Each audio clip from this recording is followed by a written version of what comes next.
Got a Dana 12-bolt axle. Just got into the shop.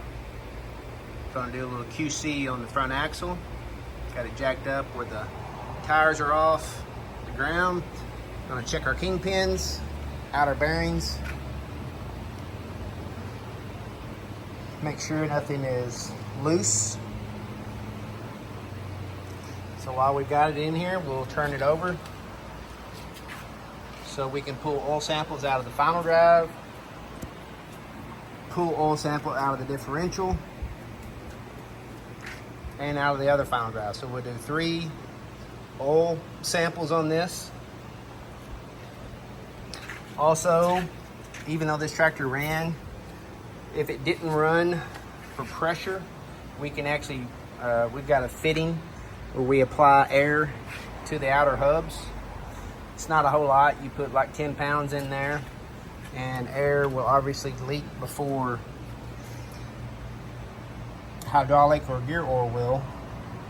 So that tells us if we have any leaks. We already know we didn't have any steering cylinder leaks. Tractor ran and drove good, but if it did, or if we could not run it, then again we can pressurize up the steering cylinders to know that it's good, know that they're good. Do the wiggle test on the tie rods. We can also do the pin test to know that our axle housing is not egged out.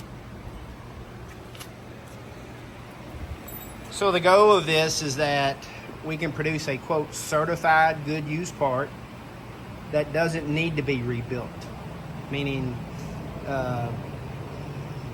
it passed all operational tests, or it passed our testing procedures, it passed oil samples, and we get that all the time. Well, it's not rebuilt. It doesn't need to be rebuilt, but if we had one that had fire, then it's going to get rebuilt. So we always have both options.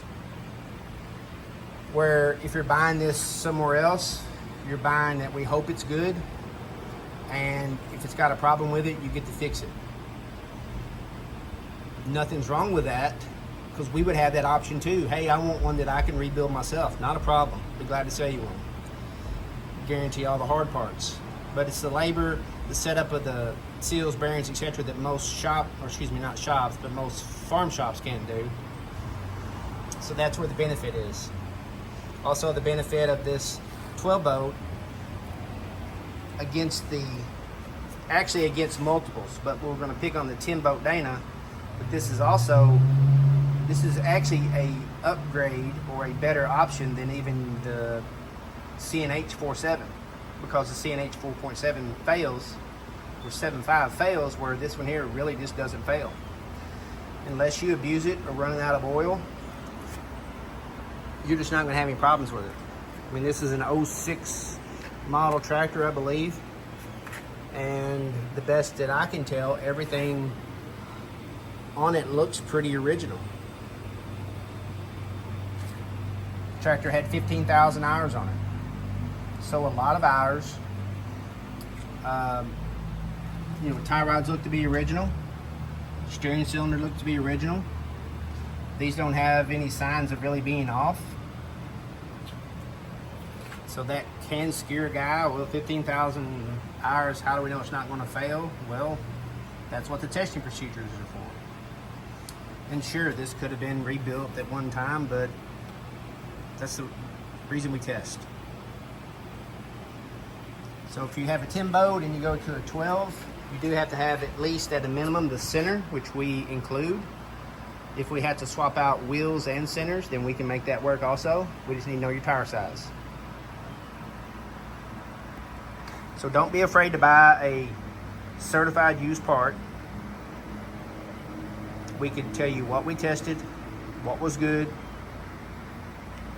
what was replaced, and then of course on a rebuild we tell you everything that we did. So there's always those two options, which are they're always higher than just a regular used pull-off piece, but you're replacing something that's broke, so typically that's what a customer is looking for.